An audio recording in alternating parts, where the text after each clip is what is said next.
Hey guys, today we have a serious topic and it's about Russia versus Ukraine. So welcome back to our channel, Sukesh Education.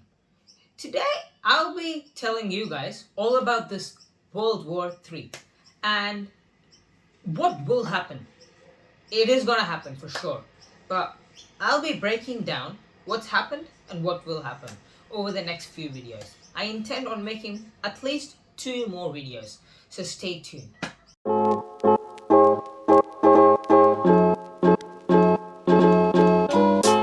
Okay, so the American intelligence, they're like the smartest intelligence in the world. So they predict the future. They have told us that within the 22nd of Feb, Russia will take over Ukraine. This is how fast, this is how dangerous it is. Russia is going to take over Ukraine by the 22nd of Feb. And you can search it up yourself. So, to put this in context, imagine if India overnight goes and takes over Pakistan. That's how. See, Pakistan wouldn't even be a country anymore. And that is exactly what's happening right now. Russia is going to take over Ukraine and make it Russia. So, during this situation, all the countries in the world have chosen sides. The big player China has chosen to be with Russia. They've teamed up. And the US and many of the European nations have tied up with Ukraine. So it's Team Ukraine versus Team Russia. And we have US, the European Union, and all the members of NATO supporting Ukraine. And then on the other side, we have China and Russia. China supporting Russia. That's the thing.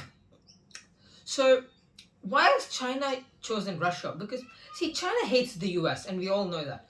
Mainly because this has been going on for years. But then, see, this has triggered tension when Donald Trump, he frequently said the virus as Wuhan virus, tempting the Chinese authorities. So that is clearly why China has chosen Russia, so that they can at least battle in a way with the US. So it's a US versus China scenario again. And many European countries have chosen NATO, as I've said. But the thing is, India hasn't chosen a side. I'll explain that later in the video. See, the share market is already falling down. They're already falling down, and it's going down. And why is this? It's because of this predicted World War 3. See, what usually happens is when a war occurs, many companies will collapse. Like food supply will go up, and then many of these needed main materials, their supply will go up. So that is why the share markets and all the markets are crashing, and that's why it's a big threat to the world. If anything happens, if a World War 3 happens, see, Russia, Ukraine, right? Big source of oil. If Ukraine is, something's going to happen there, it's going to be devastating to the whole world. After Saudi Arabia, it's Ukraine, Russia that we get the oil from. So it's going to have a major impact all around the world, right? So let me tell you guys about the past. See, Russia, right? See, right now, Russia is the world's largest country. But it used to be even bigger 20 years ago. That is until the USSR collapsed. So what's the USSR? Full name is the Union of Soviet Union. Union of Soviet Union, right? That's the USSR. So it's like this Soviet Union countries that, and we all know what Soviet Union is. It's these countries that only followed what their prime minister said, what their president said. The people don't get to vote who the next leader is. It's all done by the one person, their government, right? So it broke down in the 1990s. Just how India, Pakistan, like from India, right? Pakistan, Bangladesh, West Bengal, and Sri Lanka. Just like how they all broke off after India got republic. That is what happened with the Russia. That's what happened with Russia. So the current president, right? In the 1990s, why did it go? In the 1990s, there was this president called Garbejo. I forgot. So that guy, he wanted people to have rights. He wanted people to vote for their president. So he created, he collapsed. He's the main reason the Soviet Union collapsed, because he wanted people to have their rights, people to vote. So that's how the Soviet Union collapsed. So, NATO. Let's talk about NATO. What is NATO? NATO, let me give you a hint. NATO is this whole reason this war is happening is because of NATO. NATO is North Atlantic Treaty Organization. So they're basically like this groups, this country group, that like many countries that help each other in times of need. So whether it be financially or army. So if you join NATO, right, your country is getting more secure and connected to many of the other alliances. So you get security, but the thing is, you don't get to decide something on your own. If something big change is going to happen to your country, everyone in the NATO has to agree before it goes. That's NATO, but it provides more business dealings. So yeah, now we know what NATO is. Let's talk about Ukraine and why they wanted and this whole thing. See, Ukraine wanted to join NATO as, see, Ukraine has been facing many threats from Russia, right? Ukraine has been facing many threats. I'll discuss later on in the video examples. So Russia wants Ukraine to not join NATO, but right now, 2021, Ukraine president, right, taken the biggest step, talking more with the US about joining NATO. And this really triggered Russia. See, what happened when the USSR collapsed was that NATO and the, the Soviet Union, the president at that time, had an agreement that NATO would no longer conquer the, the West, no longer conquer the Soviet Union countries that once used to. But they clearly did not follow. And then Ukraine now wanted to join NATO as it'll increase their country financially, right? So to again put this in context, imagine if India and Pakistan have a war. We already know who's going to win. India is going to win. And it doesn't matter whether who has the bravest people or the strongest people. All that matters is financial capability, the size of the country, and bigger economy. So bigger economy means more resources, which means they're obviously gonna do better. And that's the exact same thing with Russia. Russia is a big country. Actually, the second most, militarily equipped country, Russia. And Ukraine wants to fight with it. We already know what's going to happen. If Russia wants to take over, they can take over right now. But they're looking for an excuse. I will explain this excuse in the next video. So stay tuned for that. So, many people living in Ukraine know that Russia has been funding terrorist groups in Ukraine. So, Russia has been funding terrorist groups to do terrorist activities in Ukraine so that Ukraine can somehow join Russia, fall under Russian traps. But this is another major reason why the Ukraine wanted to join NATO, because more security, and then possibly, right, Germany and then US, they would send their army or their equipment into Ukraine. So that will all happen if you join NATO. So that's another step. Ukraine wanted to put an end for everything. They wanted to have a new beginning, a richer life, I suppose. See, right now, as we talk, millions of Russian troops are at the Ukraine and Russian border right now, loading their, weapons, gadgets, etc. They're all the strongest gadgets right now, strongest weapons. We do not know if they're going to be using nuclear bombs and stuff, but we'll have to wait and see. But we know this is happening. See, the US has said that if Russia steps into Ukraine, that US will send their troops into Ukraine. That will be interesting for us to watch. But then, imagine for the people living in Ukraine. Imagine for those lives. They're living there. They're going to die. Right? So US and Russia are going to have they're going to have a war in a third country. So none of those countries are going to get, injured or damaged.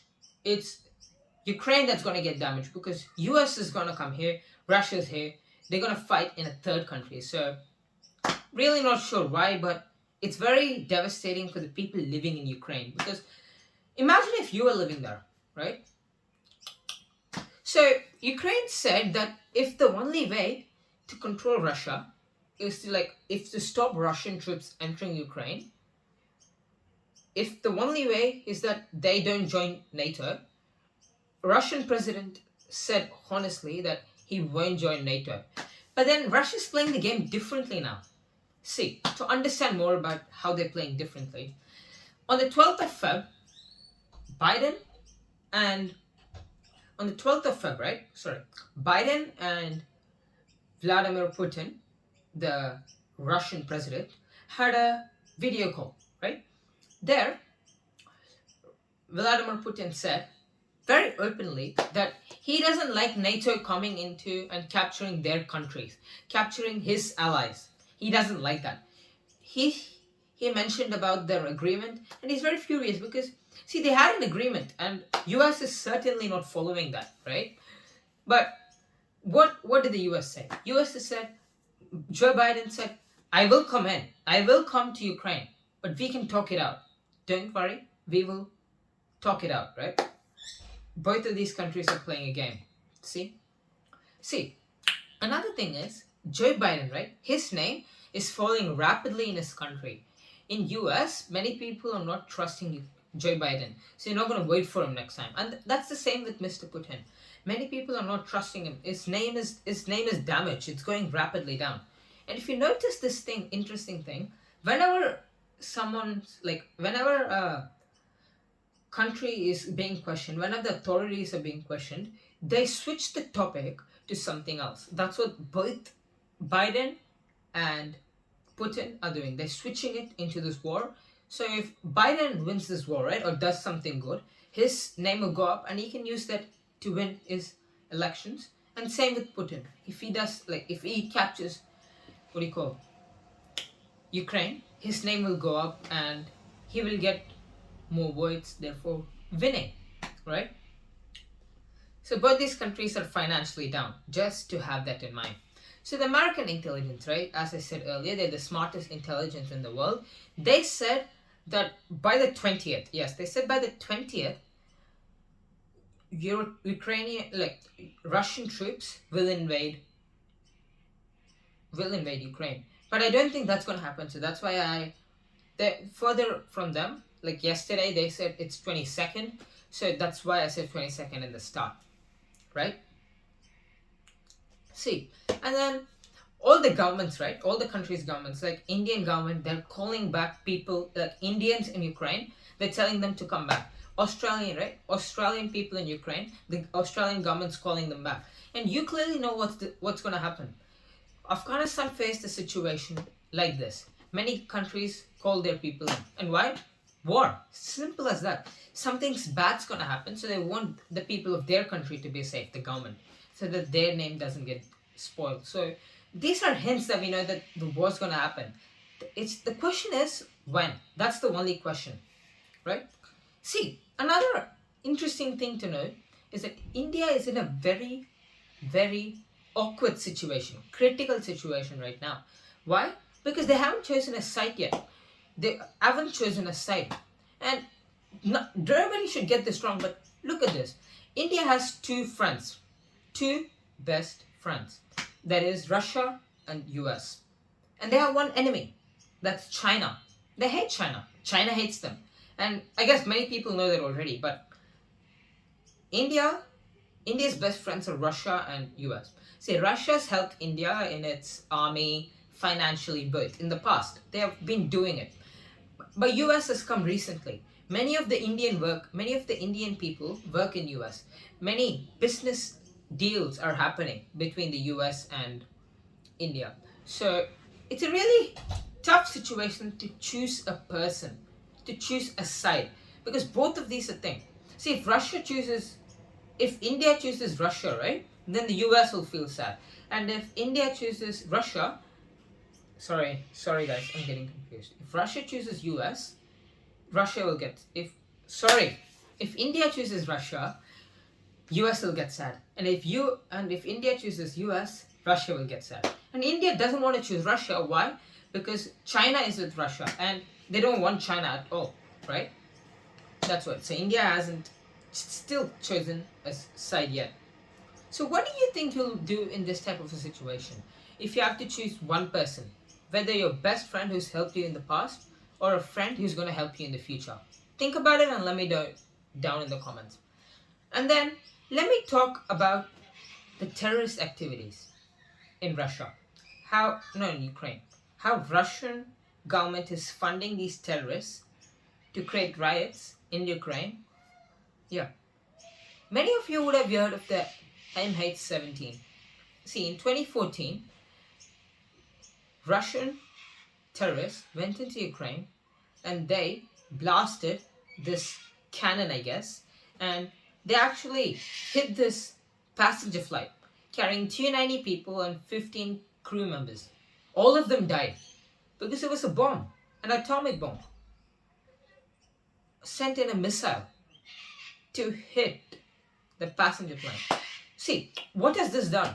This has not only damaged Ukrainian name, but from that time, right, there's very minimal, I really mean it, very minimal flights flying over the Ukrainian airspace. Flying over the Ukrainian airspace. Because why? Pilots and passengers fear that if they go over the Ukrainian airspace, that they will get shot down. And this has financially disrupted Ukraine. And it's also put them down. Like, see, you don't really want to go to Pakistan. Why? Because of the terrorists. And that's exactly what's happening here. So guys, that's the end of this video. So I will carry part 2. And part 2 will dig more into the past and how, it's affecting both the countries now. Mainly Russia, Ukraine and the US. So stay tuned for that one. Thanks.